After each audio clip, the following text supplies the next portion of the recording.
할렐루야. 여러분 모두를 주 예수 그리스도 이름으로 환영합니다. 찬송가 32장 만유의 주제 함께 찬양하시겠습니다.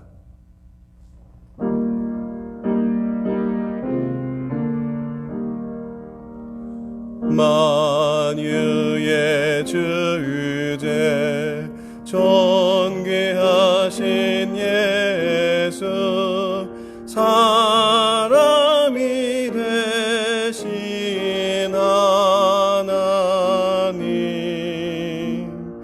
나 사모하여 영원히 섬길 내 영광 되신 주로다. 화려한 동산 무성한 저수목 다 아름답고 묘하나 순전한 예수 더 아름다워 봄 같은 기쁨 주시네. 광명한 해와 명랑한 저 달빛 수많은 별들 빛나나 주 예수 빛은 더 찬란하여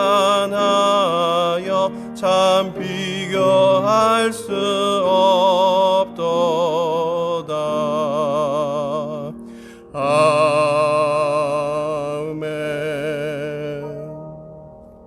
아멘.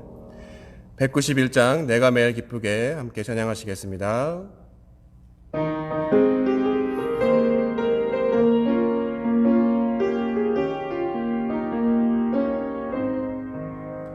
내가 매일 기쁘게 순례의 길 행함은 주의 팔이 나를 안보함이요 내가 주의 큰 복을 받는 참된 비결은 주의 영이 함께함이라.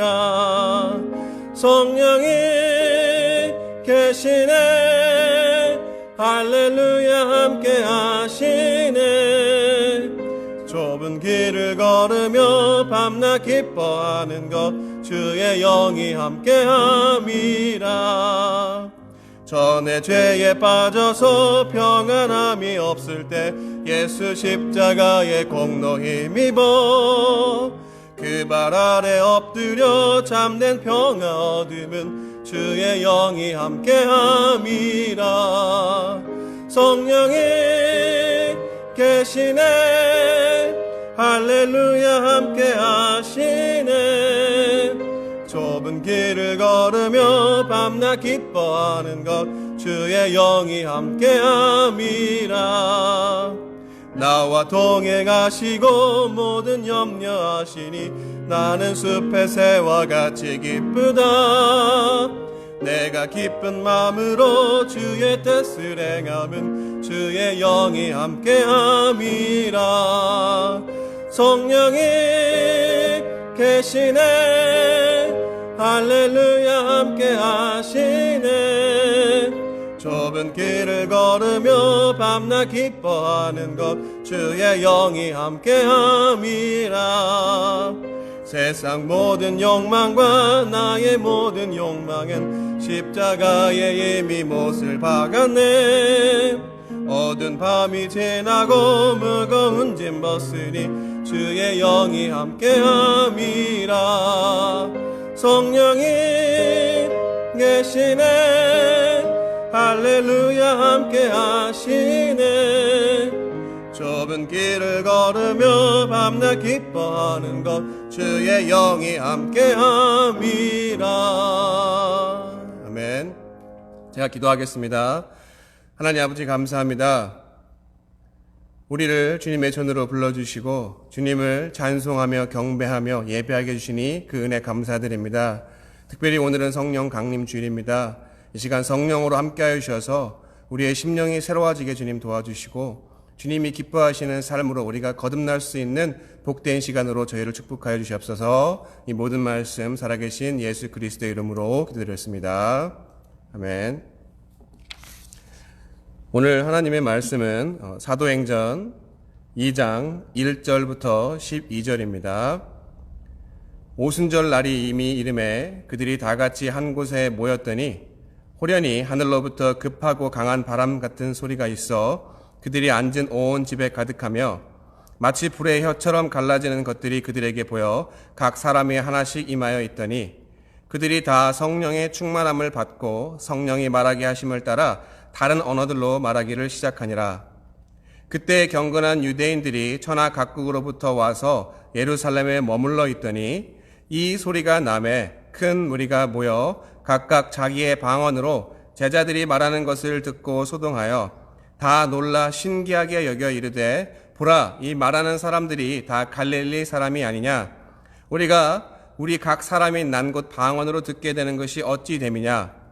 우리는 바데인과 메데인과 엘람인과 또 메소포타미아 유대와 갑바도기아 본도와 아시와 부르기아와 밤빌리아 애굽과 및 구레네 가까운 리비아 여러 지방에 사는 사람들과 로마로부터 온 나그네 곧 유대인과 유대교에 들어온 사람들과 그레데인과 아라비아인들이라. 우리가 다 우리의 각 언어로 하나님의 큰 일을 말함을 듣는도다 하고 다 놀라며 당황하여 서로 이르되 이 어찌된 일이냐 하며. 아멘. 오늘 본문이 이렇게 시작합니다. 오순절 날이 이미 이름에. 오순절은 영어로 펜터코스트이고 펜터가 헬라어로 오라는 뜻입니다. 원래 이 오순절을 유대인들은 77절이라고 합니다. 첫 77절의 시작은 6월절 이후 7일이 7번, 바로 49일 다음 날인 50일째 되는 날, 모세가 시내산에서 하나님으로부터 십계명과 율법을 받으면서 정해진 절기입니다. 이러한 오순절에 제자들이 모여 있었습니다. 단순히 유대인의 절기 중 하나인 오순절을 지키기 위해서 모인 것도 있겠지만 특별히 예수님이 하신 약속 때문에 다 같이 한 곳에 모여 있었습니다. 사도행전 1장 4절에 이렇게 나와 있습니다. 사도와 함께 모이사 그들에게 분바하여 이르시되 예루살렘을 떠나지 말고 내게서 들은 바 아버지께서 약속하신 것을 기다리라. 예수님이 부활하시고 제자들에게 나타나셔서 하나님 나라의 일에 대해서 말씀하시고 하늘로 올리우시기 전에 제자들에게 도우시는 자, 바로 조력자인 성령님을 보내주시겠다고 약속하셨습니다. 그래서 제자들은 그 약속을 믿고 그날이 오기를 기다리며 한 곳에 모두 모여 있었습니다. 기다리는 사람들에게 이 오순절날 아주 특별한 일이 생기게 됩니다. 모인 사람 각각 모두에게 성령이 임하고 그들이 각기 다른 방언, 다른 지역 말을 하기 시작했습니다.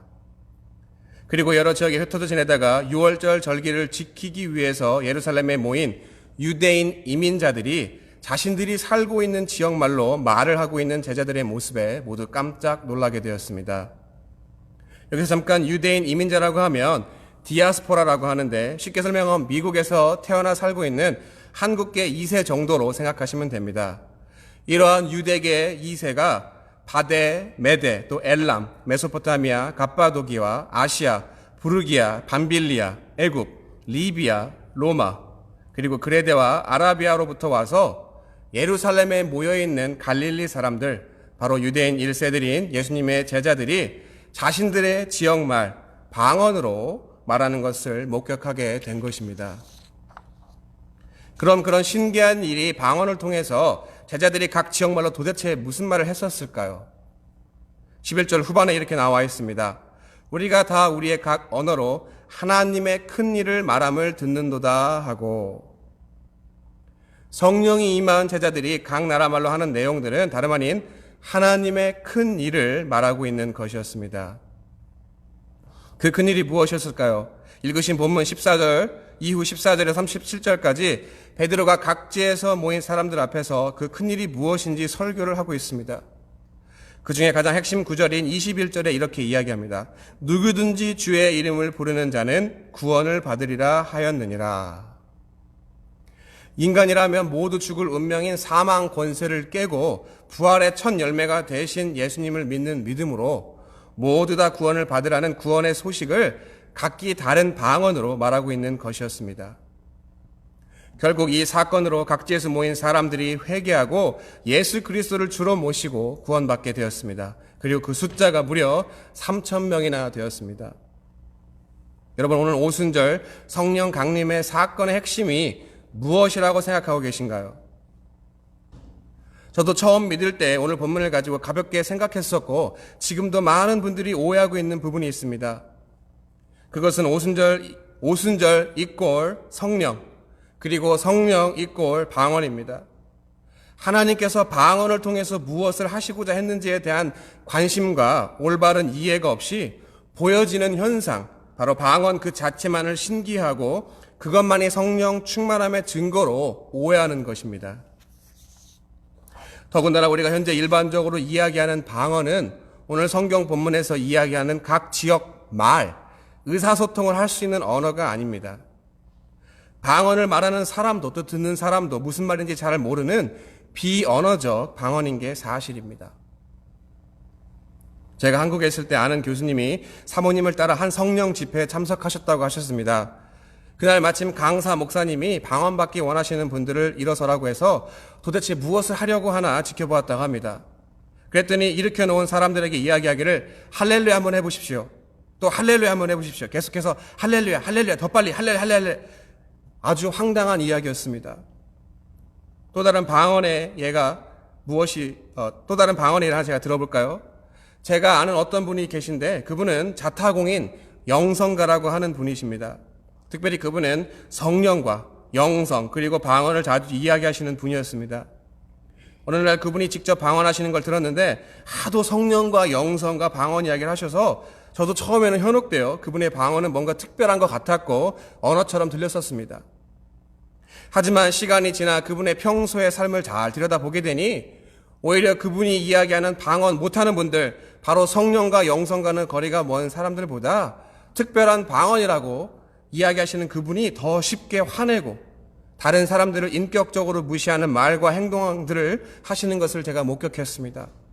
그리고 더 끔찍한 것은 방언하는 것을 마치 자신만이 특별한 능력이 있는 것으로 착각해서 상대적인 우월감, 바로 영적 우월감으로 방언하지 못하는 사람들을 성령의 다르니 성령의 사람이 아니라는 등 그들을 정죄하고 판단하고 가장 위험천만하고 또 혐오스럽고 추한 행동을 하고 있는 것을 제가 목격했습니다.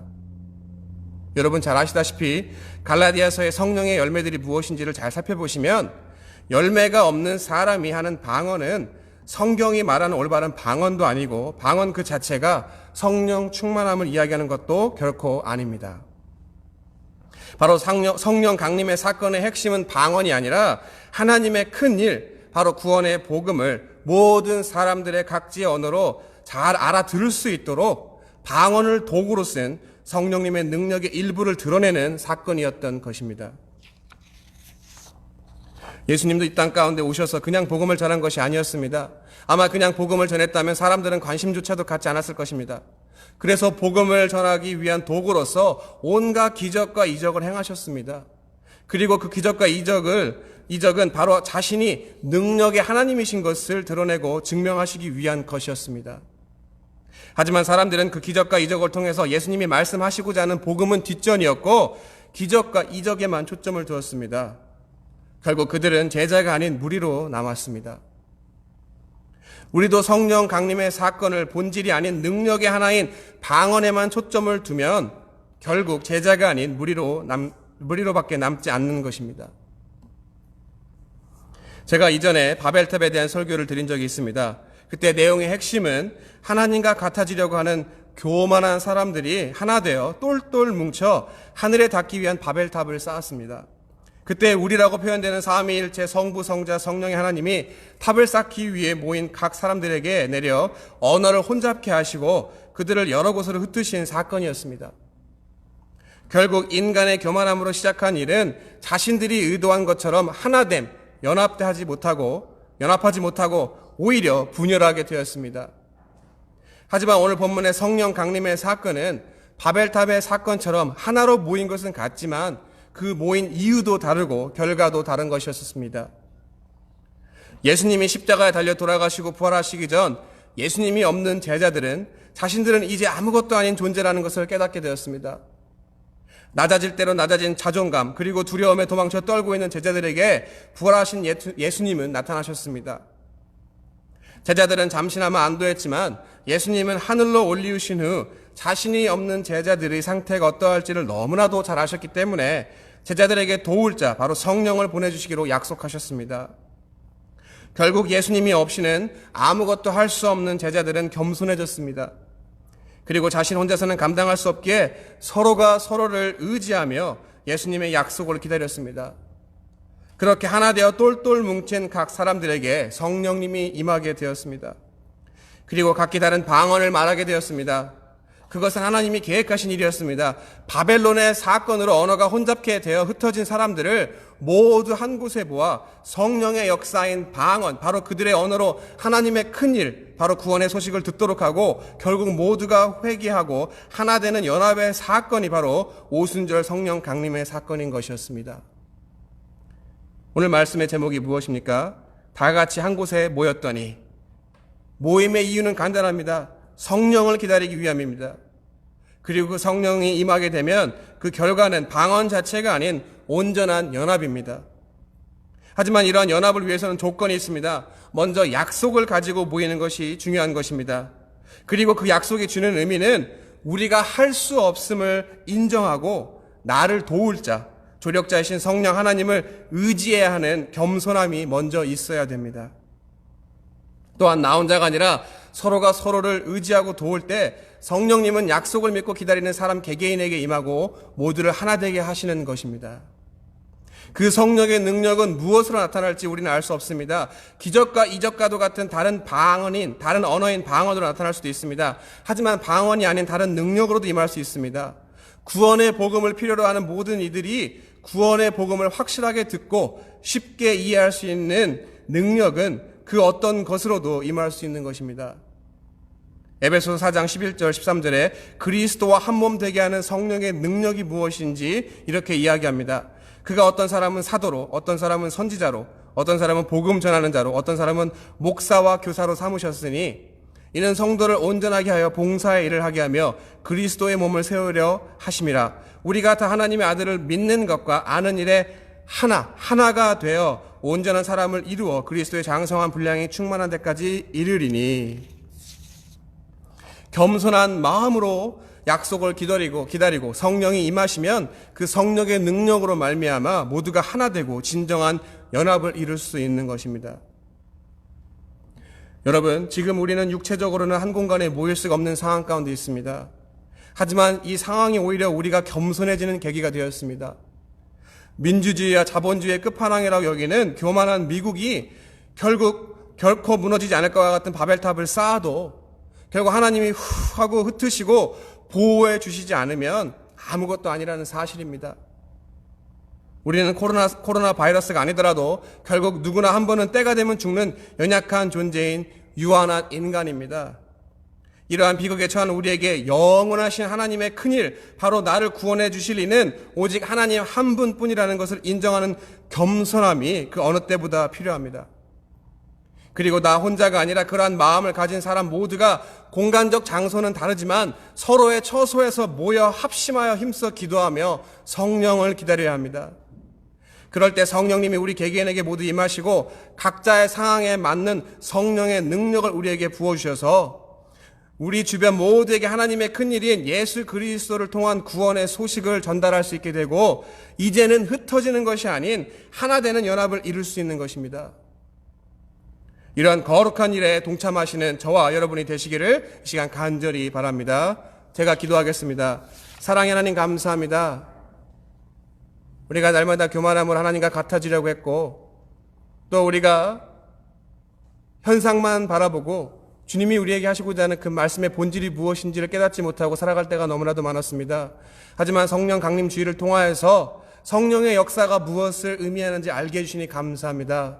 우리가 날마다 하나님만의 나의 구원자 되시며 나의 소망 되신다고 우리를 낮추고 겸손함으로 주님을 간구하고 기다릴 때 성령님이 우리에게 임하셔서 하나님의 능력이 우리 가운데 임하고 그것을 통하여서 하나님의 그 크신 일, 구원의 복음을 세계 만 곳에 전할 수 있는 복음의 나팔수로 저희 모두를 사용하여 주시옵소서.